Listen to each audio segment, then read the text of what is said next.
Welcome back to Roll Again. I'm Steve, the Dungeon Master here at Roll Again. You may have seen me in our Haunted Heroes campaign that's here on the YouTube channel, or in a few of the other videos that we have. And today we're starting a new series, DM 101. Basically, it's an easy, quick guide, a set of videos to help out people who want to jump into dungeon mastering, but feel a bit overwhelmed. Maybe they're scared to crack open their Dungeon Master's Guide. I would first off say, don't be scared. It's probably the most important book that you will ever own in Dungeons and Dragons. But besides that, hopefully these videos can kind of point you in the right direction and help you out a little bit as you start creating a world, which is our first video today, world building. Probably the most important steps you ever take as a dungeon master happen in preparation. They happen before you take any steps towards meeting, before you schedule, before you get your players together, before you pull out the minis, before you set up, your online gaming account, anything like that. Everything starts in your head. You've got to have a concept of the world that your players are going to be in. That doesn't mean you have to have a completed concept. As a matter of fact, when we talk big picture, I would actually suggest from the years, the years that I've been in Dungeons and Dragons, I played starting all the way back in advanced Dungeons and Dragons, and I play quite a bit now in 5e. But what I would suggest is think big, but do small. I guess that's the best way I would put it. Right? Start small, especially. Some of the biggest mistakes I ever made was trying to overthink my world campaign. Not only does it back you in a corner as a DM when it comes to options that the players can take, but also, part of the fun of playing Dungeons and Dragons is not only that as a dungeon master, you're building a world, but once you put your players into that world and allow them to start making decisions, they help mold that world too. And so the more that you can paint outside the lines a little bit as the players actually start playing through your campaign, you'll find that a lot of times your world starts to build itself, as long as you have some guiding lines there to help with that. And so the first piece that you do need to have kind of in mind are the gods of your world. You don't have to have the entire pantheon figured out with what all of their followers look like, what kind of robes they wear, everything like that. But you need to decide first off, how many gods are there? Is there just one god in your world? Are there 2 or 3 gods? Is there a pantheon of 6, 7, 8 gods, right? And which area does each god have influence on, right? Do you have a god of war? Do you have a god of healing? Are they just light versus dark, right? These things, as much as they may not come into play in your first sessions, it does impact the NPCs you're going to use, right? The temples or churches that the players may come across. And if you do have a player who's a cleric, for instance, that's going to have a huge impact on your campaign right out of the gate, because the gods are going to play a part in the decisions that player makes, just depending on what deity they are devoted to. So you want to have an idea at least. What I like to do is, I would say, okay, well, this is we have a god of war, and if that's the cleric is a war cleric, right? I would say, this is kind of what we know about the god, and then let the player kind of describe what does, why did you choose to be a cleric of war? Why did you choose to be a cleric of the war god, right? And we'll make it up. We'll say, like Ares, the god of war from Greek mythology, right? If that was the case, right? Why did you choose Ares? And let the player add to the world a little bit. Well, Ares represents strength and victory, and those are things that were really important to me as a kid. And let that part pull out of the player's mind as well as your own, right? But you do need to kind of have a concept and a guide to push the player in that direction a little bit and to allow them to role play.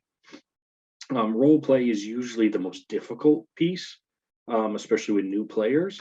But some players take to it very naturally, especially if it's a player who wanted to be a cleric for a specific reason.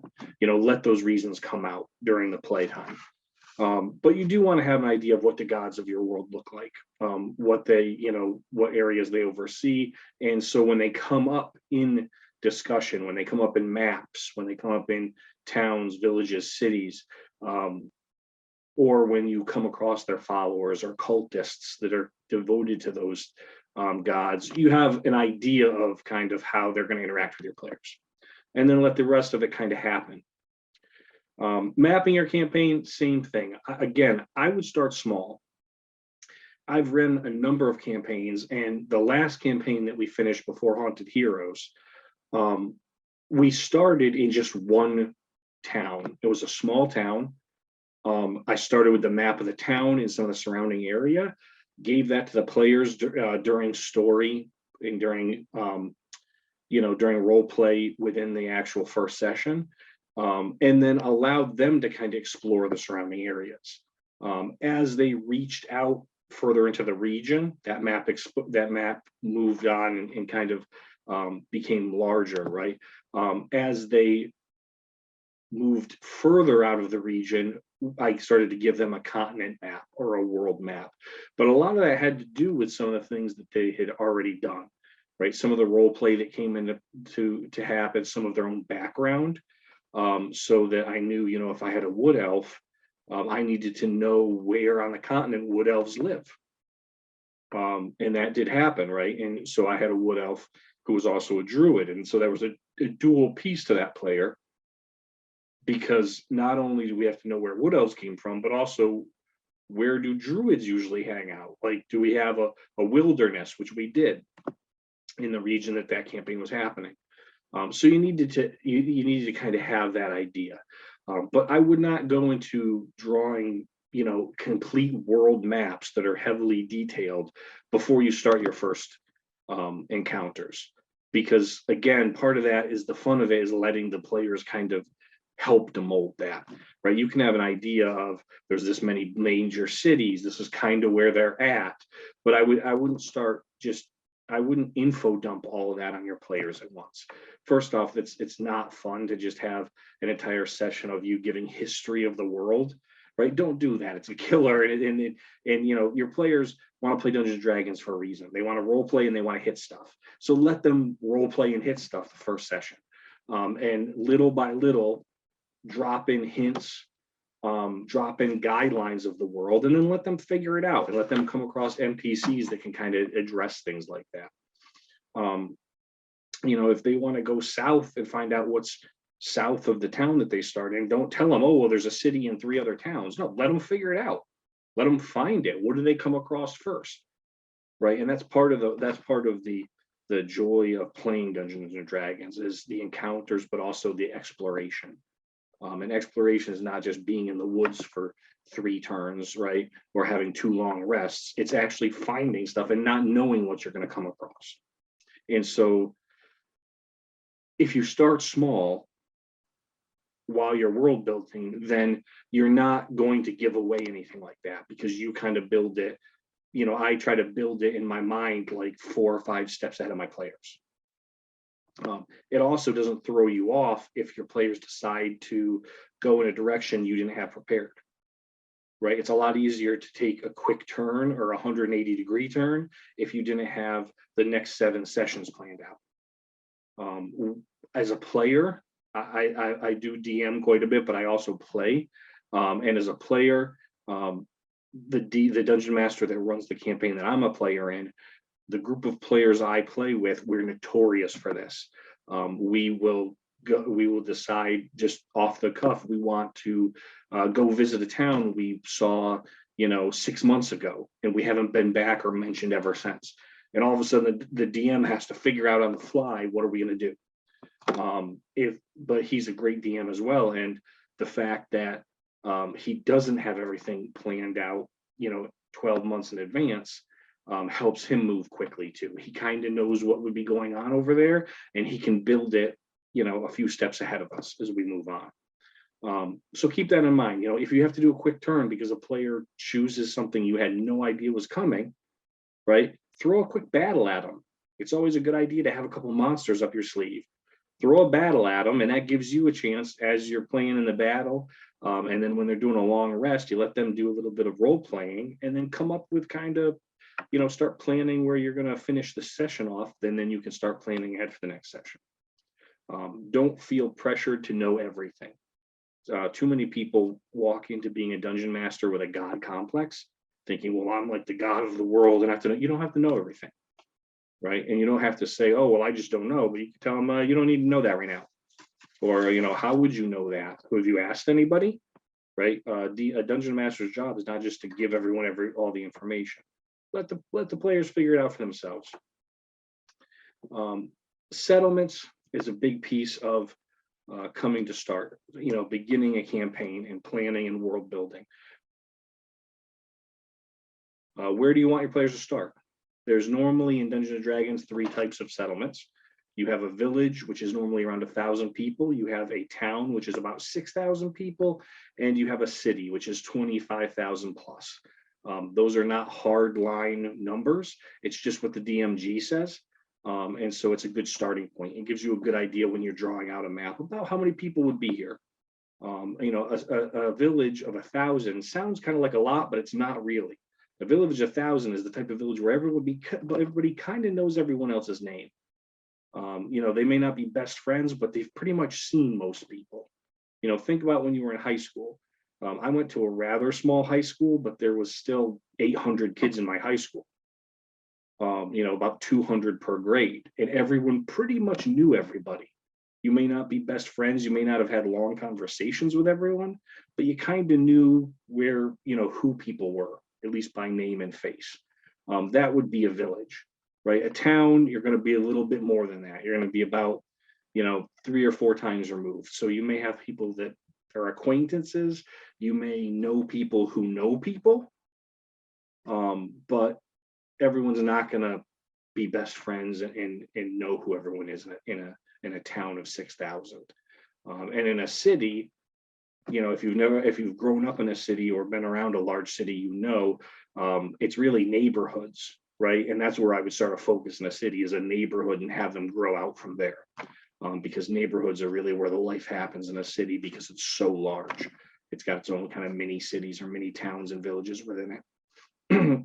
Again, none of this is hard, fast rule. It's the great thing about Dungeons and Dragons is you get to kind of choose where you're going and how you're going to do it. And so do your players as they role play battle within your world. But the fun part of it is that you get to make some of these decisions and you start to craft at the beginning. The next piece within the DMG, at least, is languages and dialects. This is an easy piece for me, at least. I try to stick with the races that we use. Right, I am open. You don't have to be. My brother, who's played Dungeons and Dragons since I did back in 2nd edition, Advanced Dungeons and Dragons, is a hardcore traditionalist. Right, every character he ever plays has to be either an elf, a half elf, a human, or a dwarf. That's it. He doesn't expand past that. That's his comfort zone. He likes it, and he doesn't like all these newfangled races within Dungeons and Dragons. I'm a little bit more open to that. I like mixing it up. I like new things. I think the role play option to it is just amazing.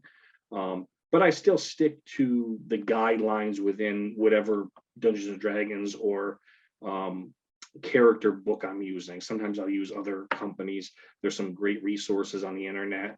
And I always say, within Etsy, within Instagram, follow a lot of, publishers and a lot of Dungeons and Dragons Instagram pages and things like that, and you'll find a lot of great resources. But whatever I find, I try to stick with that. I don't go crazy trying to make new languages up. First off, it'll just kind of completely boggle your mind. It'll really scramble your egg trying to figure out, like, what's the vowels in this language? There's already set languages, right? If you have an elf character, they speak Sylvan, right? They also speak Common. Pretty much everybody speaks Common. It's kind of like the English of Dungeons and Dragons. It's kind of where I stick with. Right, and then I give them the 1 or 2 other languages suggested within the character builds. It saves you a ton of headaches.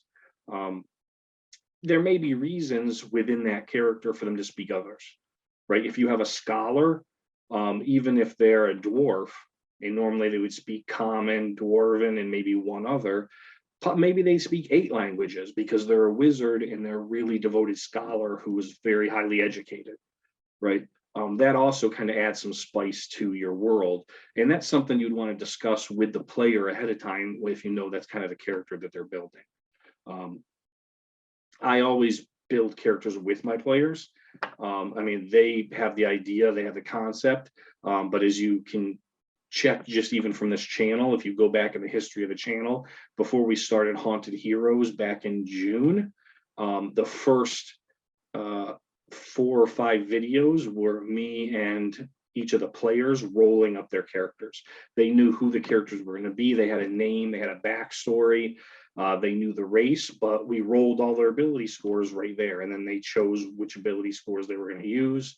And we kind of went through their armor class, their hit points, the level they were going to start at. And then they went and chose spells and things like that. But that way I had a kind of an idea ahead of time before session 1 began. I had a pretty good idea in my head of the abilities of the characters, as well as their backgrounds and kind of not their personalities yet, because that comes out in role play. But I had a pretty good idea of how they would interact with the world around them, at least at the beginning, and then that would move on further. That's going to help you tremendously as well. Factions and organizations. Whatever you do, don't ignore factions and organizations. People by nature, whether it's humans, if you're in Dungeons and Dragons, whether it's elves, dwarves, whatever, people by nature in the real world are social entities. Anywhere you go, you find groups, cliques, clubs, organizations, right? People like to get together, and people naturally form units. They form families, they form neighborhoods, they form communities, right? This is going to be no different in your world. If it was, the realism would drop out and it would become a lot harder for your characters to engage.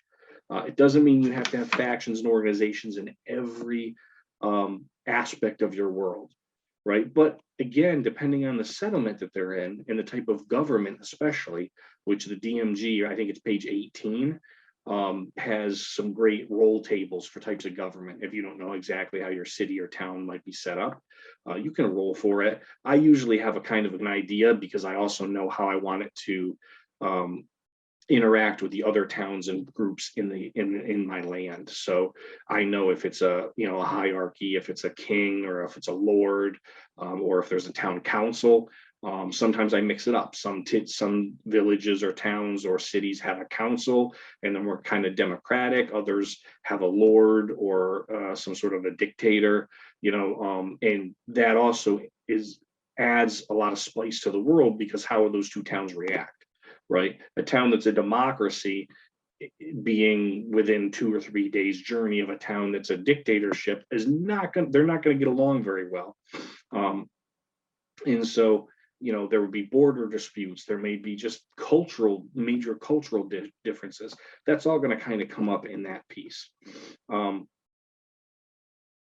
So keep that in mind as you're thinking about factions. I've used factions before, but again, I don't try to overuse it. The thing is to keep in mind the size of your settlement.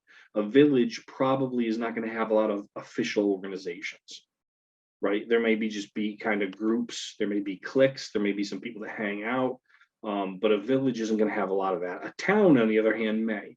I had, when in my first campaign with Roll Again, in Derwin, Zildon's Adventures was the name of the campaign. The original village that they started in of Eider, there was no major factions because it was 1,000 people. And again, everyone kind of knew each other. But when they first went to their decent sized first town, there was probably 6,000 or 7,000 people. There was a few factions. There was the who did we have in that town? The Knights of the Raven Fist, who were kind of a group that had been around for about 200 years, and they were knights kind of dedicated to taking care of the people and justice, but they kind of fall into disrepair. That was also, I had already worked them into the long-term pieces and revelation of that campaign. They became quite important later in the campaign. But I knew that they were in that town. I knew kind of what their values were. That's another important piece too, right? Know kind of the type of fantasy you want to play, and how it's going to interact, right? Is it high fantasy? Is it low fantasy, right? Is there a lot of magic? Is there not a lot of magic? I like to play worlds with magic, right? I don't think a world where there's not very much magic is a lot of fun. Our world doesn't really have magic, and if I wanted that, I would just stay in our world, right? When you're playing Dungeons and Dragons, you want to escape, and so do your players. And not to mention, as you've seen in the Dungeons and Dragons books, right? A lot of classes use magic. So if you go with a fantasy type that doesn't have a lot of magic, or magic is very rare in your world, it kind of takes the fun out of it, and it undercuts the knees out of a lot of the classes. So I try to build worlds where magic is, it may maybe not everybody has magic, but it's relatively common to see wizards or clerics or warlocks, people who are magic users of some sort.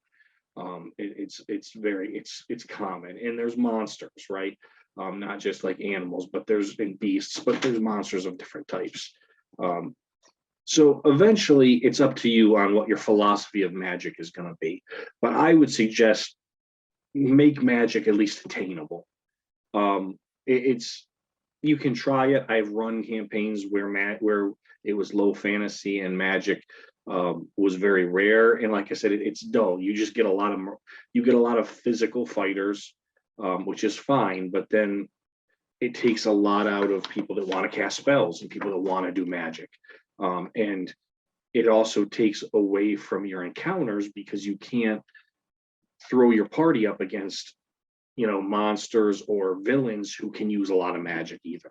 And so it really challenges you. It's easier, I think, just to go with a world of magic and magic items, things of that nature. But we get to magic and magic items in more depth at a later video. Lastly, I think it's really just what's your play style going to be? Again, everyone's a little bit different. When I say play style, I mean, are you going to be heavy combat, or are you going to be heavy role play, or are you going to be kind of a 50-50 mix?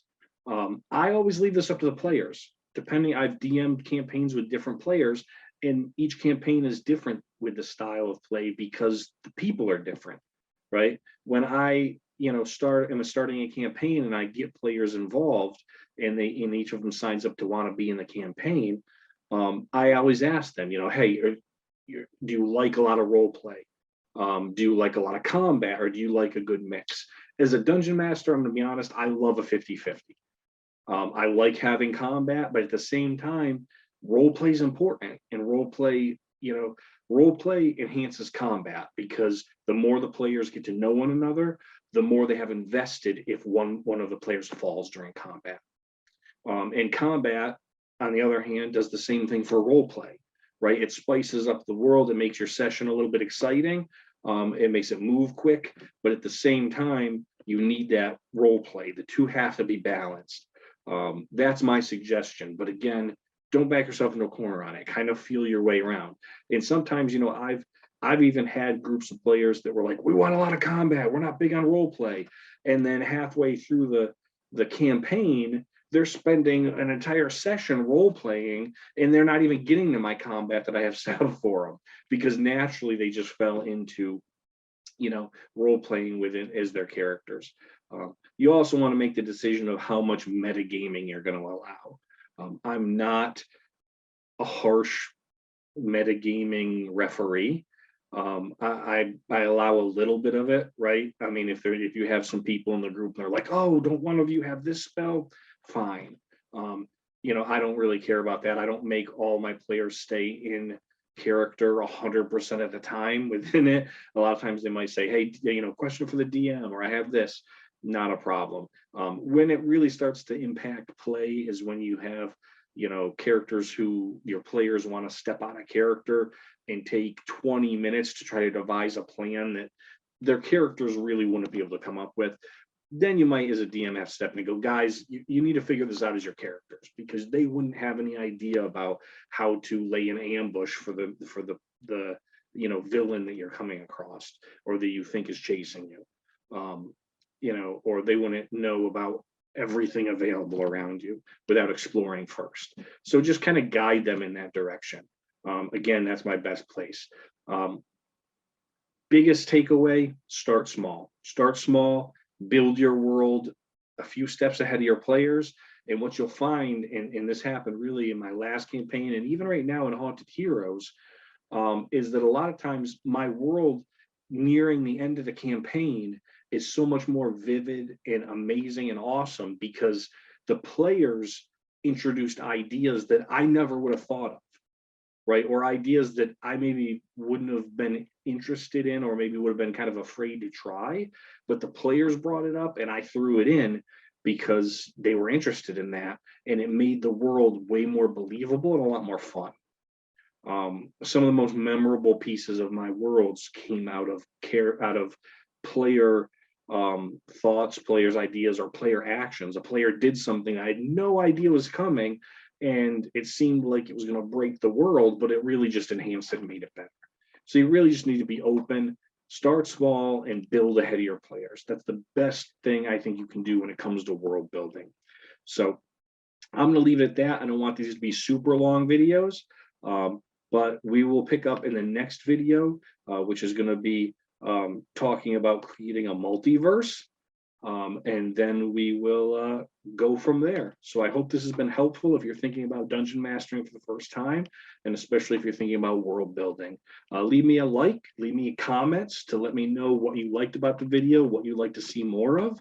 And until next time, I'm Steve from Roll Again. Keep playing.